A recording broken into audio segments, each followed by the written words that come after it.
Many entrepreneurs run their business's vision using the thoughts they get in the shower, or maybe while they're driving, or maybe while they were watching another movie, or maybe, shiny object, oh my gosh, that's the new initiative. And your team is really mad at you for it. They smile and they nod and they're on board to follow you into the next big idea that you have. But gosh, it's exhausting.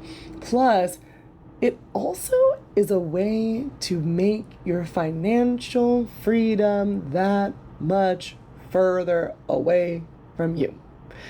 The more you flit and flat from here to there without a defined strategy, or the more you define and redefine and redefine and redefine and redefine your strategy, the harder it is to actually make your goals, a reality. The goal is to turn your hopes into actual goals, into dollars in your bank account. And that is what this episode is about. We are talking about how to take all of those thoughts that are all within you, your unbridled genius, and bridle it a little bit. Tame it, conform it to a structure so that you can have exactly what you got into this for. More time with your family, a better bank account balance, a legacy to leave behind for your kids, your name to be shown in light. You can get there a whole lot faster with a strategy. Yep, today is all about strategic planning and a new approach to doing strategic planning in a way that actually will work. Okay, let's go. Welcome to the Flourishing Entrepreneur Podcast with Aleya Harris. If you're looking for actionable ways to stand out from the crowd by standing in your power, you've come to the right place. Each week, we help you and your fellow empire-building entrepreneurs become radically authentic and tap into your unique story to attract your ideal clients. Listen in and learn how to use energy alignment techniques and tried and true marketing strategies to transform from a leader to a legend. And now, your host, Powerhouse Story Brand Certified Guide, award-winning marketer, BioEnergetic business coach, and Japanese whiskey lover, Aleya Harris.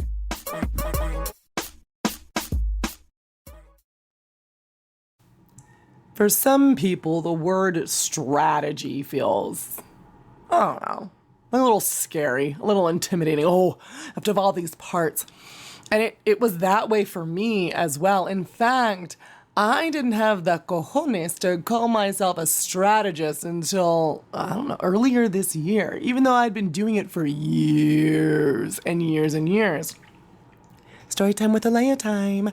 So, when I was working for my big company that I got laid off from, before I got laid off, I was working actually during the conversation where I was getting laid off, which feels illegal, but whatever, we're going to let that slide on by.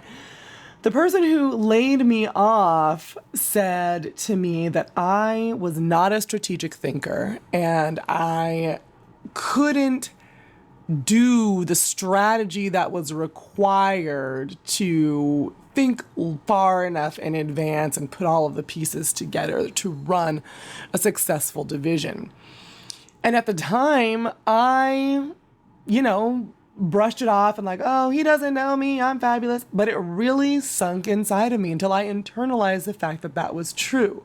So as a marketer, I went forth and developed a marketing company. It went well, and I would never say, oh, I'm a strategist. I would say, well, I do messaging strategy, or I just do messaging, or I do copywriting, or I do, anything that social media, which I don't do anymore. That's a whole nother story. I would do anything but say, yes, I'm a strategist, until I went to my Goldman Sachs 10,000 Small Businesses program, had this epiphany that this dude had probably unintentionally incepted this idea inside of me that I was not a strategist. And I look back on all of the clients I've ever had, and all of it is strategic thinking. It is thinking about what is happening now, what's going right, what is not going right, what do we want in the future, what resources do we have to get there, what obstacles do we need to overcome within ourselves and externally, and how are we going to break it down so that we can actually achieve our goals. That is, for me, strategy. And the more that I thought about it, the more I realized that strategy is just a story. A strategy is a story. But the problem is most people don't look at it that way. Most people look at strategy as a jumble of disjointed intellectual exercises. And you have to have worked for McKinsey and have a degree from Harvard to really implement a strategy that's worth its snuff. You have to be able to have an 80-page document with color-coded spreadsheets in order to say that you have a strategy, when actually those documents are great. But for me, the simpler, the better. A strategy that works is a strategy that you can follow. And that means it is a strategy that you can understand. Yeah, you can throw around words like SWOT analysis and asset allocation and initiatives and metrics and risk management. All of those things are, in fact, part of a strategy. But if you are just trying to throw out words and play this, business bingo lingo, you're going to be left with half-finished strategies, half-finished documents that are written for and by disengaged team members, which means that your strategy will not be able to turn your hopes into goals, into dollars in your bank account. It will just keep you stuck. And then next year you'll redo it. And then the next year, or maybe you even do it quarterly, and you'll wonder why you are stuck. A plan that feels fake and uninspiring is not going to help you be successful.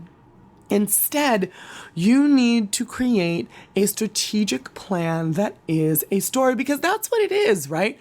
Where are we now? What do we have that we can use to move us closer to our dreams? What are we going to find along the way that we need to overcome? What does the transformation look like? What keeps us motivated? What is our why along our journey? All of that is a story, and instead of throwing a bunch of words at it, and because that's what the bald-headed white guy in the blue suit told you that you had to do in order to be strategic. Okay, this is really going back to being autobiographical, but I digress. You need to actually think of what is the best way to craft a story for my business, a story that I will embody on a daily basis in order to reach my goals. Most strategic planning fails because it's focused more on completing a checklist than building a story. Instead of looking at your strategic plan like a checklist, I invite you to look at it like the hero's journey. And that is exactly, my dear listener, what we are going to do here today.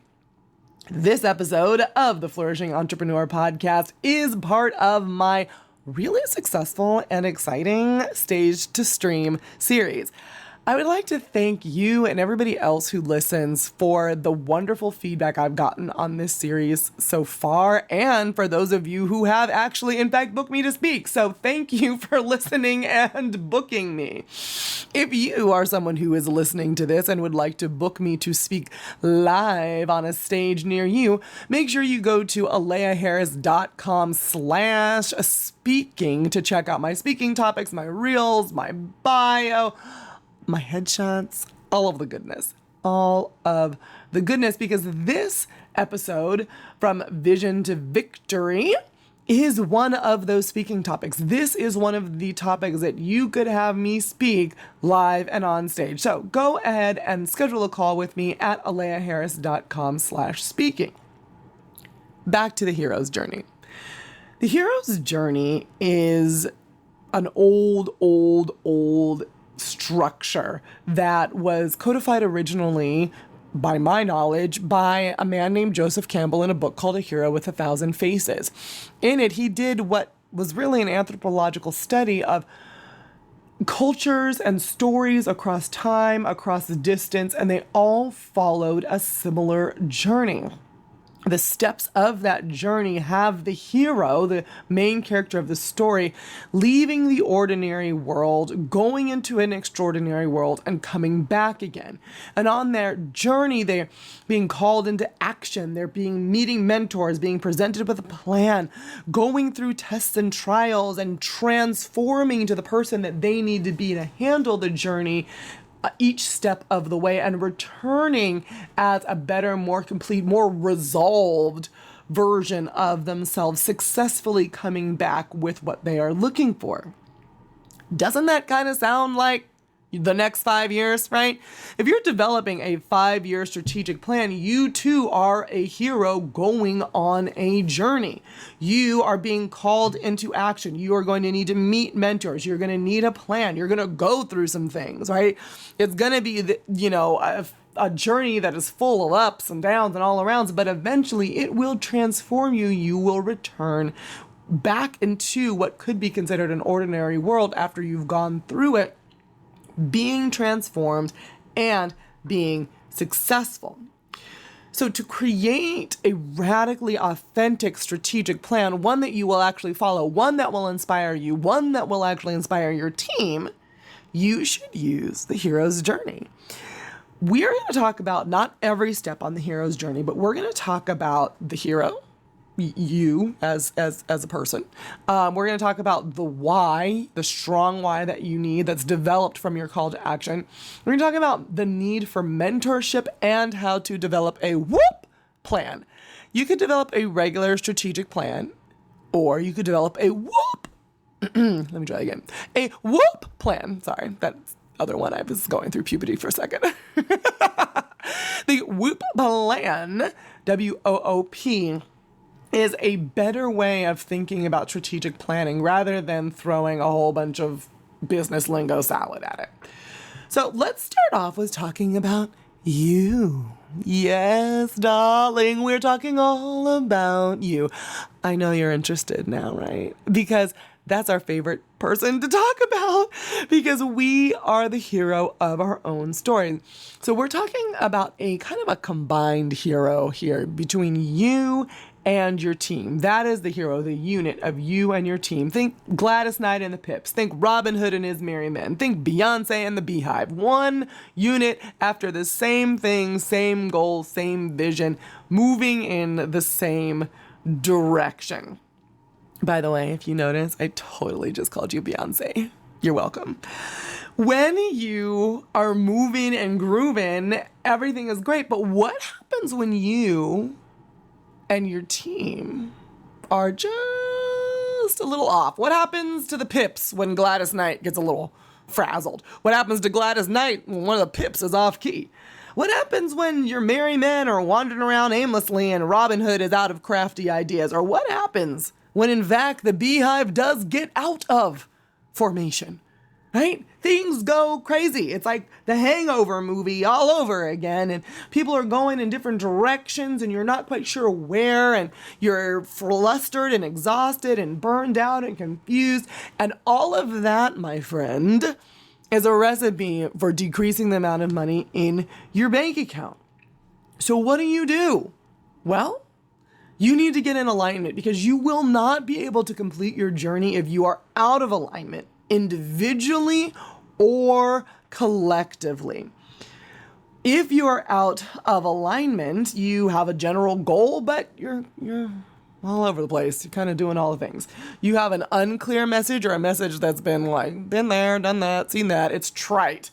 And that actually damages connections with stakeholders, because people that want to do business with you, people that want to buy from you, people that want to support you, they need to know what you do and where you're going. If all of a sudden your vision is a little bit blurry, not clear, they're not going to be following you. It also takes client interactions, financial planning, and sales conversation and makes them 500% more difficult. You can quote me on that. 500%. No, I pulled that number out of my butt, but it does. It makes them a lot harder because you have these conversations on Tuesday, but then by Friday, because you're not really headed in a clear direction, everything seems like it changes, or that conversation on Tuesday that you called an all hands meeting for because it was so important, all of a sudden maybe doesn't feel as important because you're shifting and now you've wasted your time and everybody else's time. When you're aligned, you also start operating in silos because people seek alignment. And so if they can't find it within the group or within the leader, they find it within smaller groups. And within those smaller groups, they start building silos, walls, barriers, and that decreases innovation, collaboration, and communication. And you need to be able to communicate in order to build a business. So the hero needs to realize when they are out of alignment and needs to be able to rectify the situation. So before you can even do any strong strategic planning and you're like, ooh, but I really want to whip out my notebook and I really want to have a whiteboard and have an all hands meeting and we're going to get to doing this strategic planning. Before you can do any of that, if you're misaligned, you need to become more self-aware and check in with your willingness to grow. I recommend, being biased as a bioenergetic business consultant, that you use bioenergetics to release blockages, create clearer communication, and build team cohesion. Bioenergetics, if you haven't been listening before, welcome, by the way. If this is your first episode, I'm super jazzed to have you. Bioenergetics is the study, detection, and correction of the energy systems that surround, flow through, and penetrate a living system. It is built of your aura, your energy flow systems. Like if you think of traditional Chinese medicine and meridians, it's built of your chakras. All of that, those are representations of different pieces of your human body field or your energy field. Bioenergetics helps you understand what is off and helps you fix it so that you can become more in alignment with yourself and with your team. But before you can be in alignment with your team, you need to start with you. Alignment starts with the individual. My favorite way of doing bioenergetic work is to do a bioenergetic scan with the Ness Health System. If you want to see all about it, you can go to evolutioncollective.com/about, evolutioncollective.com/about. And on that page, scroll down a little bit and you'll see a video of me giving myself a bioenergetic scan so you can see what it's all about. But the bioenergetic scan uses your voice and in 10 seconds or less scans your body field, your human body field, all that energy, the energy systems, to understand where you're aligned or misaligned. It identifies the blockages and distortions in the flow of energy and information, and then finally returns a recommended protocol. It returns advice around what to do to get back into greater alignment. I mentioned the bioenergetic scan as the first thing to be able to help your hero, you and your team, get more in alignment because it's the fastest and, well, it's the easiest.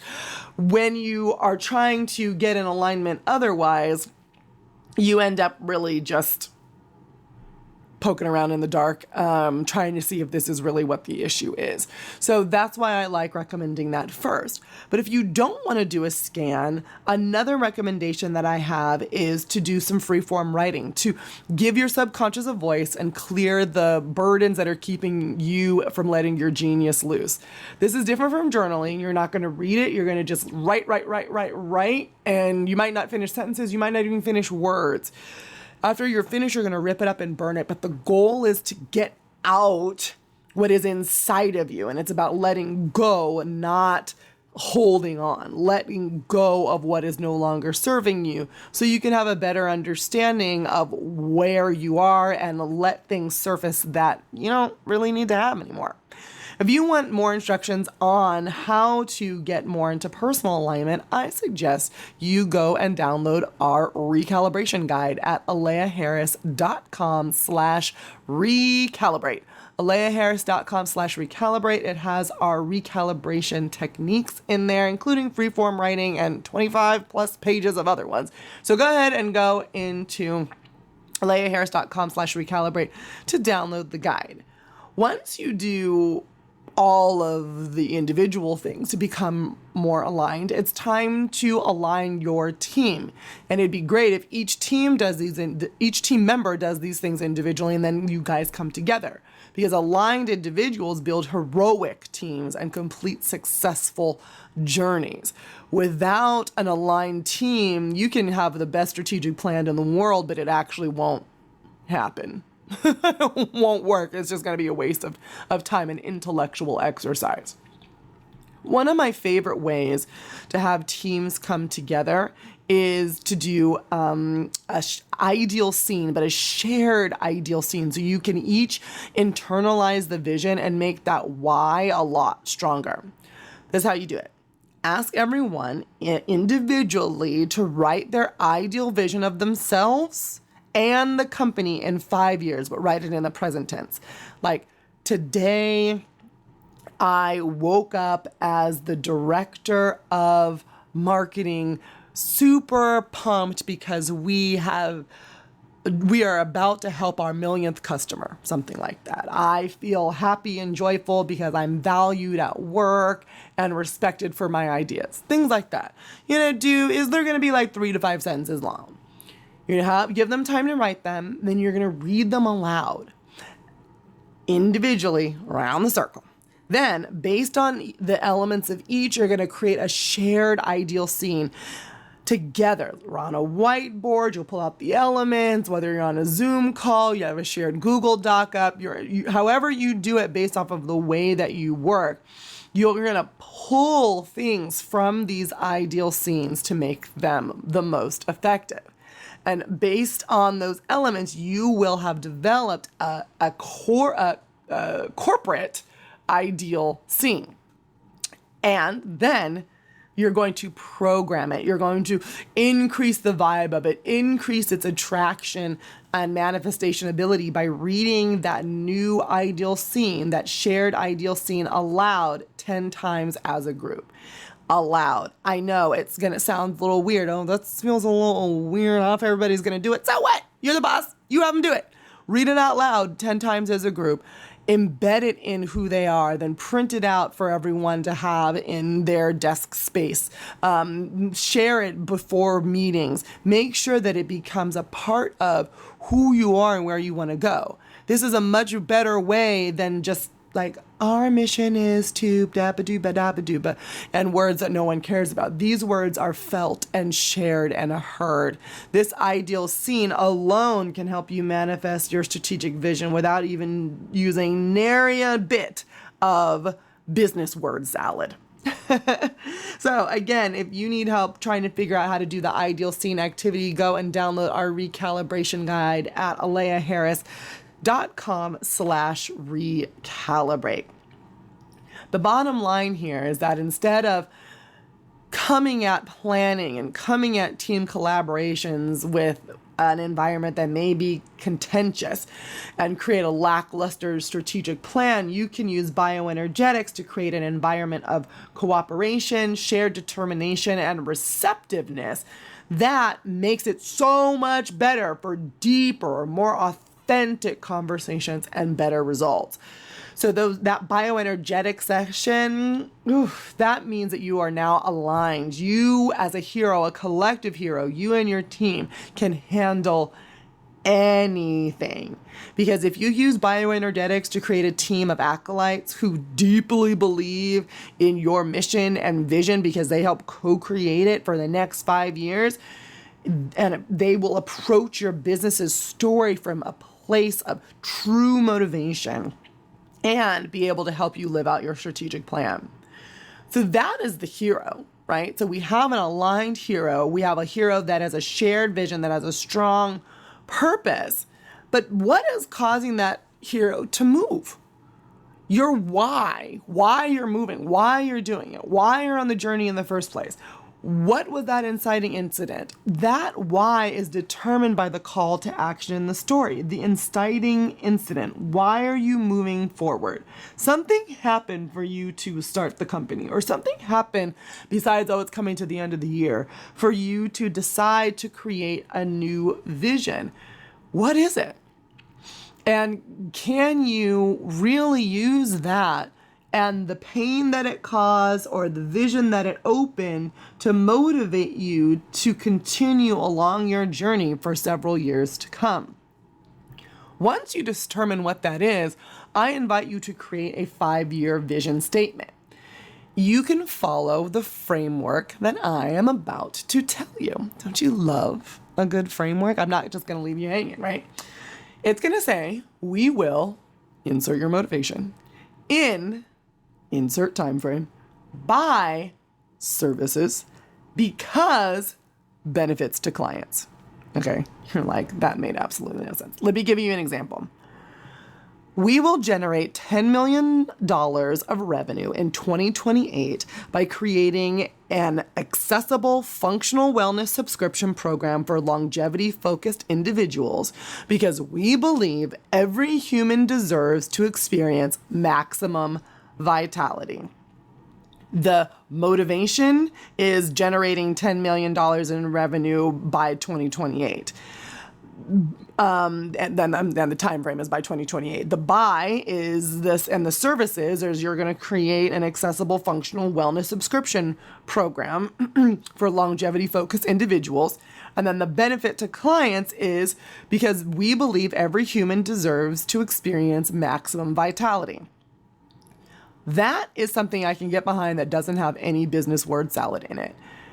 I know exactly what we're going to do. I know how we're going to do it, and I know why we're going to do it. And I can get behind that. And then truthfully, as a strategist and a marketer, I can create really good content just from that structure alone, right? So that 5-year business statement, 5-year vision statement will probably come from that ideal scene activity, right? It'll probably be motivated by the reason why you started your company in the first place. And it will happen probably somewhere in the middle.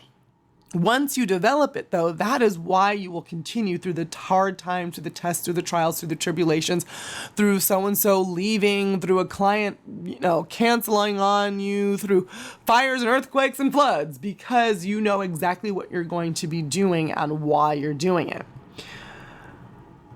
In the room, in a strategic planning session room, poop gets real. You begin to touch on people's pain points, triggers, things they're trying to hide, their shadow selves, their egos, right? And in that room, you can get everybody to the point maybe of agreeing on a vision, but doing the next part of actually how you're going to get there and mapping it out, that's when people start over talking. That's when people start shutting down. That's when just really the strategic planning train goes off the rails.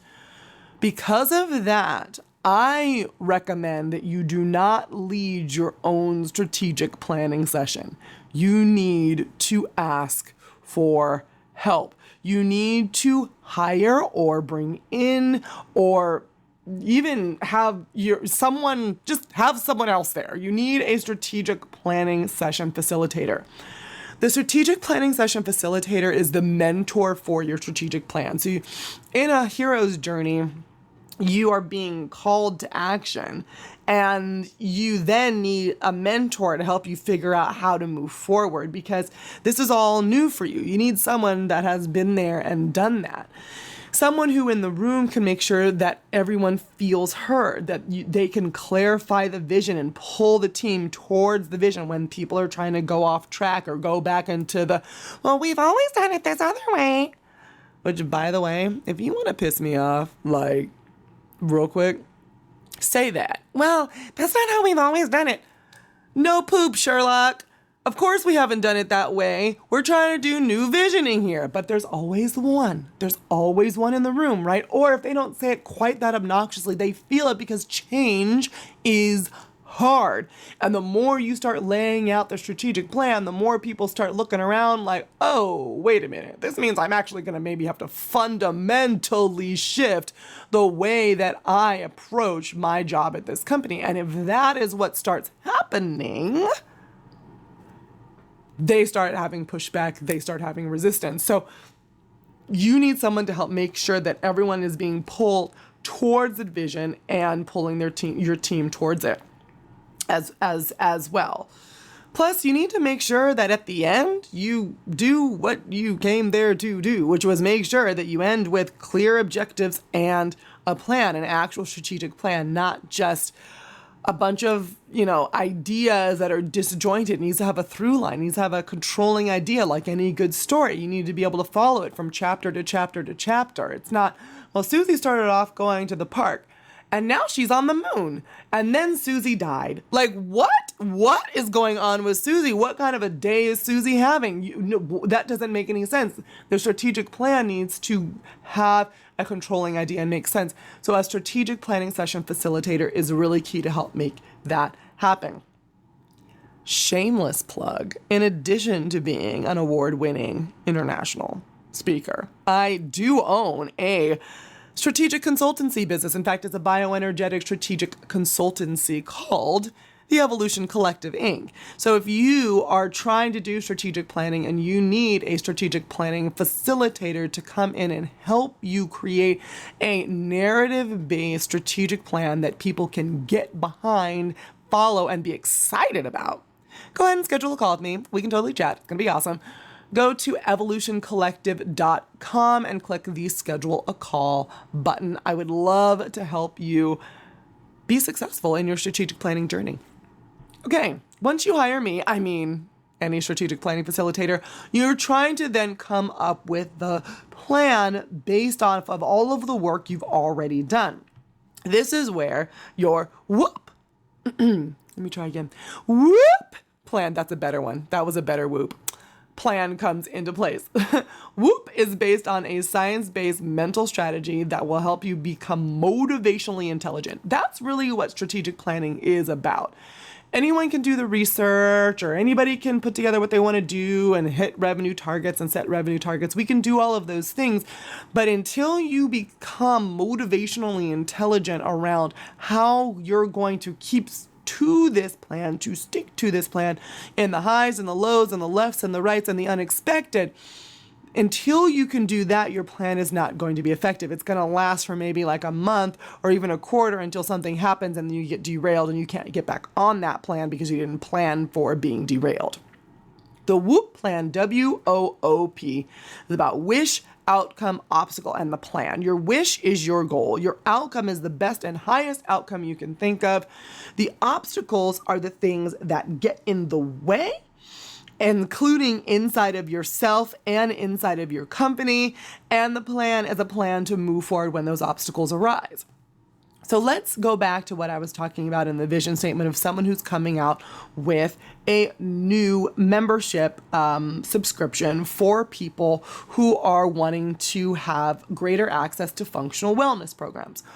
Well, if you're planning later on what happens if the tech goes awry, or what happens if your subscription base dwindles because a new, faster, smarter, sexier technology comes out, or what happens if one of the modalities you use in your practice, in your subscription, is debunked or something, or that gets bad press. What are you going to do?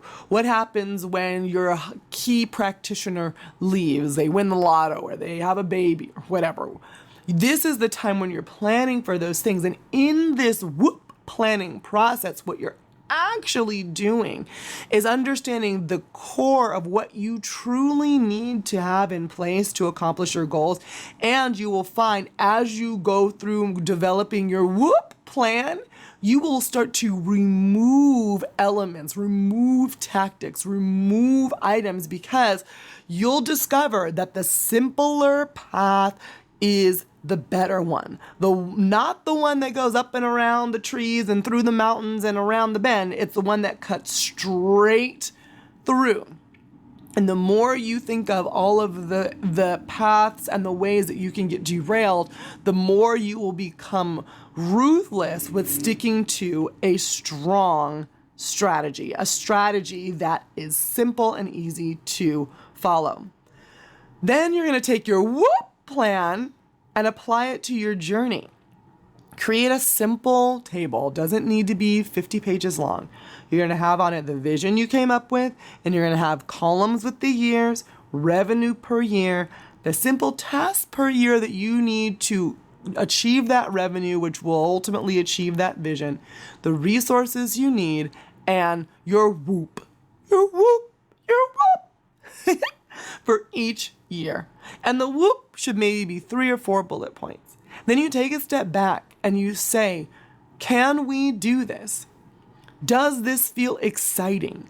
Does this feel like something I want to hang my hat on and something where I feel like that will get us to that ultimate vision? If it does, then my friend, you have come up with a strategic plan that will work for you. After you've planned how you're going to go through the trials and the tribulations, you come back and realize that you're standing in your area of success and you can tell that full story. I would then encourage you to convert everything that we've been talking about into an actual narrative, into an actual story, so that you develop the motivational story you will tell over the next 5 years. So you start off with your hero, describe who they are. What's calling us into action is some inciting incident that happened. And then we're going to develop this plan with the help of a mentor that will cover 3 main areas. These are the obstacles that we will most likely uncover, or if we have any obstacles, this is how we will deal with them, so that the transformation we are expecting to have as a company and the transformation we're expecting to have for our clients will lead us to a greater level of success. That is the narrative of your strategic plan. It should be written like that. And the ultimate goal of developing a strategic plan in the form of a story is that if you can embrace your hero role in your story, you can become the mentor in the story of your clients. When you stand in a clear story as the hero, you can then become the mentor in the story for your clients.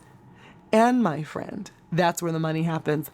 If you want to know more about that, scroll on back a couple episodes and listen to the one called Answer the Money Question. And I'm sure that you will be able to see why being the hero who can then transform into the guide is where the money actually happens, where we do in fact turn hopes to goals to dollars in your bank account. Again, if you need some support defining, redefining, realigning your hero, make sure you go to aleyaharris.com/recalibrate to download the recalibration guide. And if you need a mentor on your strategic planning journey, be sure to go to evolutioncollective.com and schedule a call. This episode is one of my newest, freshest, brightest, most wonderful speaking topics that you can hire me to do live on stage and in person. You can go to aleyaharris.com/speaking and hire me to do so. To be your strategic planning facilitator, to lead your leadership retreat, and even to lead BioEnergetics sessions that will help your team get exactly what they need to be successful this year, next year, over the next 5 years, and beyond. All right. Until next time, this is the Flourishing Entrepreneur Podcast. My name is Aleya Harris, and I'm wishing you lots of love, light, and abundance. Bye for now. Thank you for listening to this episode of the Flourishing Entrepreneur Podcast with Aleya Harris. Vibing with what you hear? Leave a 5-star review to spread the love, and be sure to click subscribe. We wish you love, light, and abundance. See you next time.